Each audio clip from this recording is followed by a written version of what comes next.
সীমান্তে কোনো ধরনের নিরাপত্তার কোনো অভাব নাই। আমরা আমার জনগণ সম্পূর্ণভাবে নিরাপদ। কারাটার কারা থাকবে না, এটা একটা কারেকশন সেন্টার হিসেবে আমরা চাচ্ছি।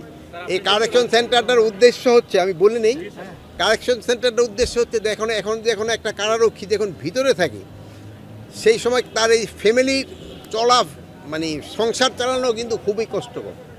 এই বন্দীদের স্পেশালি বন্দীদের সংসার চালানো খুবই কষ্টকর, যেহেতু সাধারণত তারাই একটা উপার্জনক্ষম থাকে। তা আমরা ভাবছি ভিতরে এরকম একটা ব্যবস্থা করব, এখানে তারা রোজগার করে, যেমন আপনারা আজকে দেখছেন যে কারারক্ষীদের তৈরি, এইগুলি বিক্রি করে একটা আয়ও যেন তারা তাদের ফ্যামিলিদের পাঠাতে পারে।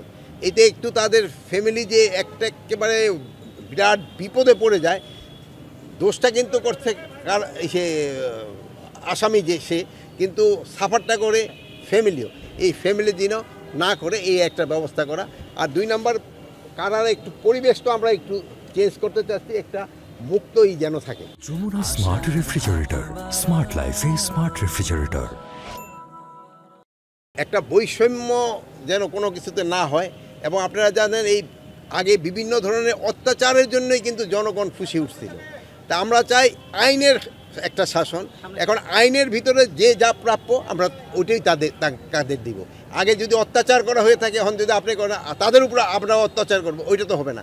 আমরা চাচ্ছি একটা আইনের শাসন, এইটা এবং নিয়মের ভিতরে যার যা প্রাপ্য, যার যার শাস্তি প্রাপ্য যেটুক, তার অন্যান্য সুযোগ সুবিধা পাওয়ার প্রাপ্য যেটুক, আমরা ওইটা তাদের নিশ্চিত করবো। পুশিংয়ের সংখ্যা বেড়েছে, এই জন্য আমরা প্রতিবাদও করেছি।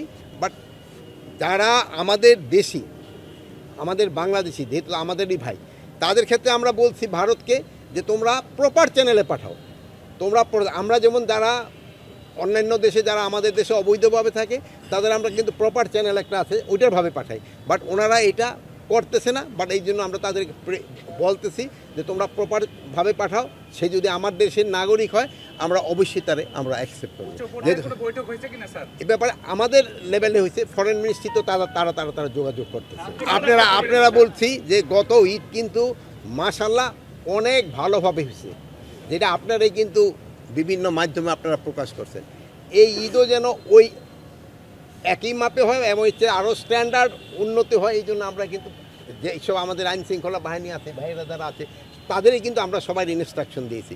এবার আল্লাহ দিলে ঈদের সময় এবং অন্যান্য সময় পরিবেশ আরও ভালো থাকবে।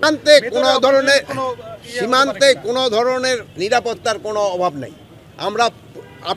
আমার জনগণ সম্পূর্ণভাবে নিরাপদ এবং সীমান্ত সম্পূর্ণ নিরাপদ। আমার বাহিনী সবসময় যে কোনো পরিস্থিতি মোকাবেলা করার জন্য প্রস্তুত আছে। কোনো রকমের অশান্তি এখানে বর্ডারে হবে না আল্লাহ দিলে। না, এটা কোনো কারণে শিথিল হয় নাই। তা আপনাদের ক্ষেত্রে একটা শুধু অনুরোধ করব, আপনারা সত্যি সংবাদটা প্রকাশ করবেন। যদি কোনো সংবাদ একটু বেশি প্রকাশ করা হয়, এক্সাজারেট করা হয়, প্রতিবেশী দেশ কিন্তু একটা সুবিধা পেয়ে যায়। এই জন্য আপনারা সবসময় সত্যি সংবাদ প্রকাশ করে আসছেন, ওইটি আপনারা প্রকাশ করবেন। এবার এইটা যদি আপনি জারি রাখেন, আইন শৃঙ্খলা পরিস্থিতি এবং অন্যান্য জিনিস অনেক উন্নতি হবে। আর আপনারা আমাদের সাথে যেভাবে সাহায্য এবং সহযোগিতা করে যাচ্ছেন, আপনারা এইটা বজায় রাখবেন। এটা যদি বজায় রাখেন, আইন শৃঙ্খলা পরিস্থিতি এবং অন্যান্য এই যে পরিস্থিতি উন্নতি হবে। আপনি দেখছেন দ্রব্যমূল্য কিন্তু আমরা কিন্তু একটা সহনীয় পর্যায়ে আছে। এটা কিন্তু আপনাদের চেষ্টাই হয়েছে।